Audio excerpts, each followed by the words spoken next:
लाड़ voice news में खबरों के सिलसिले के जारी रखने के बदीन का खबर ॾींदा हलूं त district returning officer deputy commissioner Badin Abdulfatah हलियो ऐं district election commissioner Mohammad Hanif Sindh university Laar campus Badin में असिस्टेंट प्रिजाइडिंग ऑफिसर ऐं पोलिंग ऑफिसरनि जी हलंदड़ ट्रेनिंग जो जाइज़ो वरितो। इलेक्शन कमीशन बदीन पारां जारी कयल तफ़सील मूजिबि ही ट्रेनिंग 25 दिसंबर खां 11 जनवरी ताईं जारी रहंदी। पोलिंग अमल में हिसो वठंदड़ तक़रीबन 5800 पोलिंग अमले खे 18 ॾींहं दौरान मुख़्तलिफ़ शिफ्टुनि में ट्रेनिंग ॾिनी वेंदी। 11 जनवरी खां पोइ प्रिजाइडिंग ऑफिसरनि जी ट्रेनिंग शुरू कई वेंदी।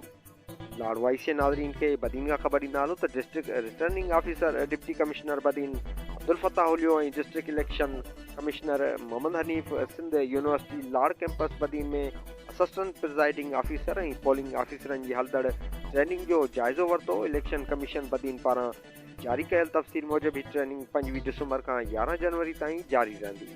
पोलिंग अमल में हिसो वठंदड़ तक़रीबन 5800 पोलिंग अमले खे 18 ॾींहं दौरान मुख़्तलिफ़ शिफ्टुनि में ट्रेनिंग ॾिनी वेंदी। 11 जनवरी खां पोइ प्रिजाइडिंग ऑफिसरनि जी ट्रेनिंग शुरू कई वेंदी।